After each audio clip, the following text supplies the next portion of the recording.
Hey everybody. Today I have Dr. Jessica Gerard with me, and she is one of the full-time history instructors here at OTC, and actually I'm using her shell and doing the course. She was nice enough to let me use that. But several of you in the Qingming scroll assignment expressed some interest in the possibility of traveling to China and learning more. And Dr. Gerard actually teaches a class here at OTC on China's history, and the culminating activity for that is a approximately 12-day trip to China. And so I mentioned that to a couple of you in feedback on the assignment, but after our first couple I thought, well, maybe it'd be a good idea just to have Dr. Gerard speak to us about that. So she's just going to give us some information, and then if you have interest, I'll provide you with follow-up information to be able to get in touch with her about that. So I appreciate you doing this, taking your time from your summer in your garden. First of all, just give us some general info about the class, the course code, prerequisites, the format. I believe it's online, those types of things. All right, this is a spring online course. We have it online because we want anybody, anywhere, to be able to take this course. You don't have to be a current OTC student, so people in other places have taken the course. And it is History 298, and that is the history of China. But we also have another course that you can take and go on the same trip, which is English 295, Travel Writing China. And this year, the entire class was doing the travel writing course.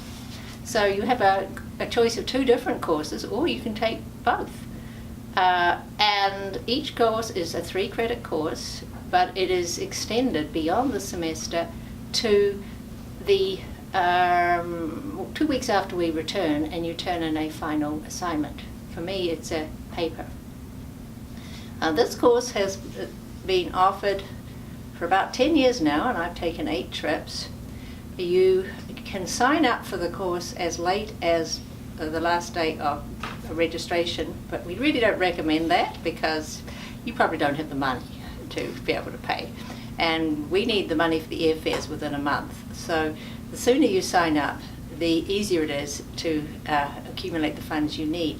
The course is, of course, the trip itself is expensive, as you would expect.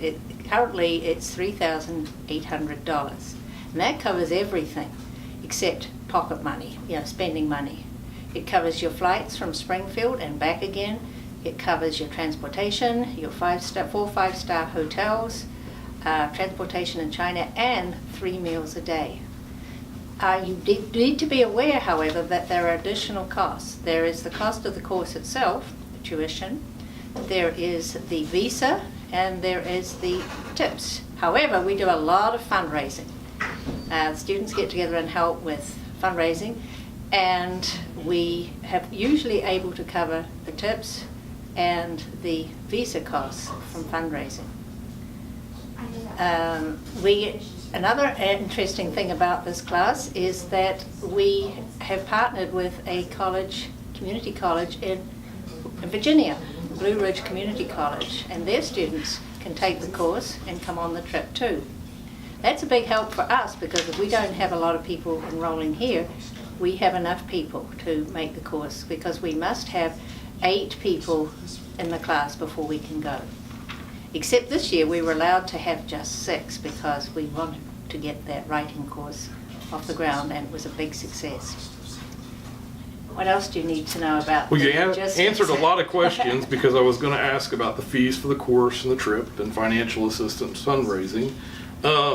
What kind of coursework, if they're in your class, will they be doing when they take the online course prior to the trip? Well, everybody would think it would be terribly unfair to have a full course and then be forced to do extra 2 weeks work in China and then a paper.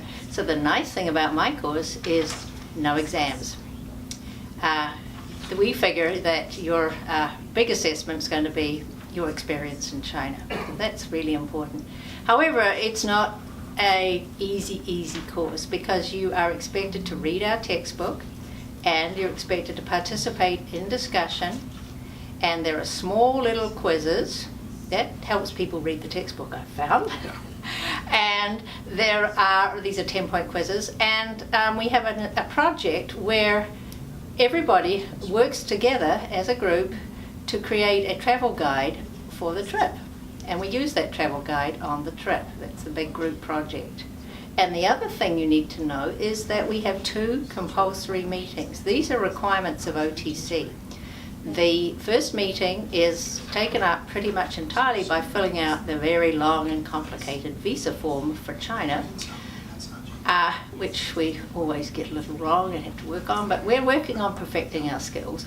And then the second one is a getting ready for China meeting, where we talk about luggage and packing and what to take, and give you information about not drinking water and Chinese toilets and all that useful stuff you need to know before you go.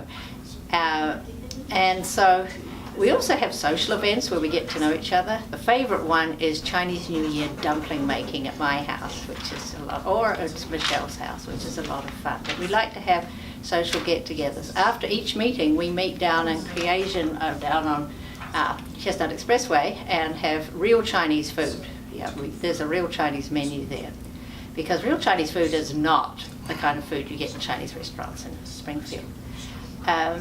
Another point you need to know is that OTC requires an interview with either me or Michelle Hudgens, who teaches the writing course, and you must qualify. There are limits, issues where we may be saying, I'm sorry, this trip isn't going to work for you. So far we haven't turned anyone down, but we are required to have an interview to basically assess whether you are a good candidate for this trip. And that is a requirement. We also have a down payment, a deposit that is $500, which hasn't turned out to be that regular because people sign up the day before the beginning of class, so it's hard to get $500 that way. But you do need $1,500 within a month deposited. Now, one thing I need to point out is that OTC manages the funds, and they're very, very correctly done. There's no shenanigans going on with the funds. You have your own China trip account. You put the money in, and Jill Cox, who's in charge of this, sends me spreadsheets on how much everybody's paid, and no money is ever transferred from one student to another. It's your money and it stays in your account. And if for any reason you can't go on the trip, you get your money back. Except the airfare can be a problem. I don't think United gives your money back. Okay, so we fly with United. We've decided, we've done it various airlines, and United's the one that gets us there without too much trouble. So you fly from Springfield to Chicago, and then from Chicago to Beijing. It's a 14-hour flight. And I think that's a real benefit of the trip, is that if you were to do this on your own, A, it would cost considerably more, and B, the logistics of working everything out would be pretty involved, and sometimes working with travel agencies can be a little difficult. And so I think this is a lot smoother in a lot of ways. Oh, you've raised may I interrupt? You've Sure. raised a really important point. This trip is really unusual. There's no middleman. There's no big company running this trip. It is a very special trip because I have a personal relationship in terms of professional relationship, clearly, with the leader of the head of a travel agency in China. It's a government one. And I've known him since I went on my practice trip to China. OTC paid for me to go to China, which they don't do anymore. And he and I arranged the whole itinerary, and he is the national guide on our trip.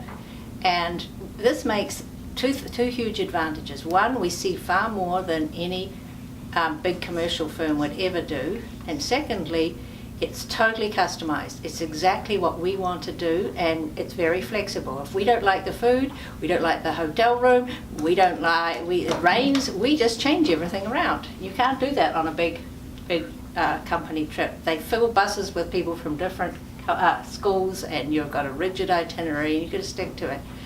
And our food's better, much better.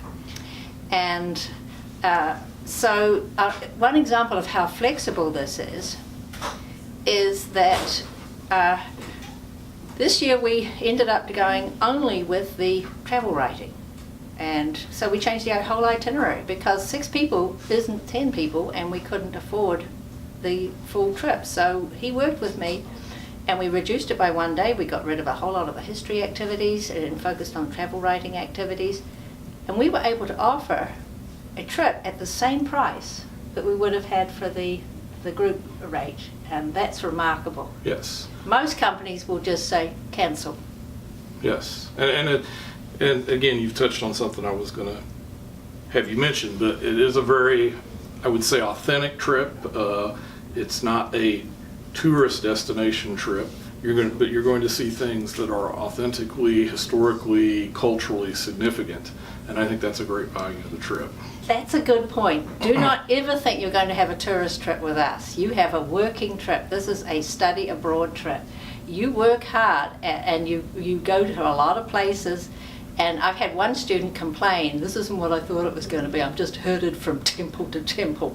Yeah, you have to learn to like temples and museums and historic sites. If that's not your thing, this isn't your trip.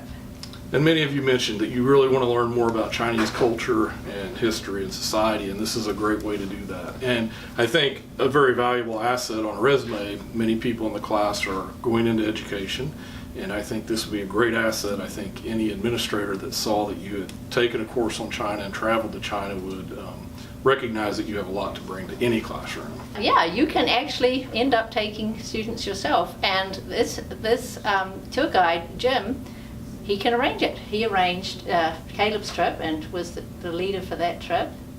And so it can lead to all sorts of interesting things. One student we have on the last trip loved everything so much she wants to go back and teach English as a second language in one of these cities that we visited. And the tour guide said, we can help you, we'll set you up, we'll make this work for you. But many students say it changed their lives. We've had students change career plans, go into international relations, or start traveling the world because they realize how amazing it can be. Yes, an incredible opportunity, and taking a good amount of time here, and I appreciate your sharing with us. And I want to thank Jackie from the Idea Lab for helping us out with filming this.